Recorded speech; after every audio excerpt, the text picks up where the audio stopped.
हम सब ने उस स्कूल में औसत निकालना मीन्स एवरेज निकालना सीखे थे। तो आप ऐसा मान लीजिए कि मूविंग एवरेज भी उसी का एक अंश है। मूविंग एवरेज की मदद से हम ट्रेंड पता करते हैं और मूविंग एवरेज की सादगी को देखकर, उसकी प्रभावशीलता को देखकर हम काफी ज्यादा उस पर भरोसा भी करते हैं। तो चलिए मूविंग एवरेज के बारे में जानने से पहले हम औसत क्या होता है उसी को एक बार दोहरा लेते हैं। मान लेते हैं 5 लोगों की एक ग्रुप है। सभी ने अपने क्षमता के अनुसार जूस को पिया। ए ने 7 गिलास पिया, बी ने 5 गिलास, सी ने 6 गिलास, डी ने सिर्फ 3 गिलास ही पिया और ई ने 9 गिलास पी गए। मान लीजिए हमको पता लगाना है कि एक व्यक्ति ने कितना जूस पिया। इसको जानने के लिए हम क्या करते हैं, 7, 5, 6, 3 और 9 सभी को जोड़ देते हैं तो कितना हुआ 30 गिलास।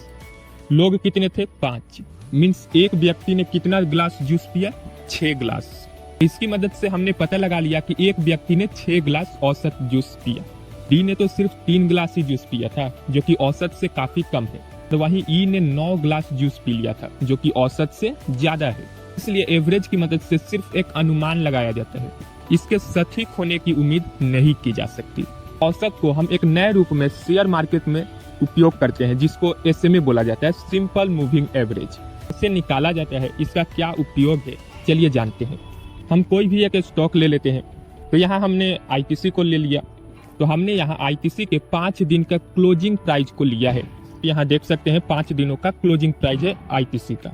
तो इन 5 दिनों का एवरेज आता है 242.5।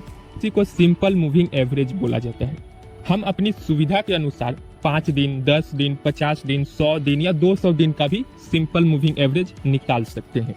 मान लीजिए अगर हम 5 दिन का सिंपल मूविंग एवरेज निकालते हैं तो हम स्टॉक के पिछले 5 दिनों के क्लोजिंग प्राइस को लेते हैं, सिंपल मूविंग एवरेज निकालते हैं। इसी को एक लाइन से अगर हम जोड़ देते हैं, इसी को बोला जाता है मूविंग एवरेज लाइन। तो आपने मूविंग एवरेज को समझ लिया है, मूविंग एवरेज क्या होता है, यूज क्या है, चलिए ये भी जानते हैं।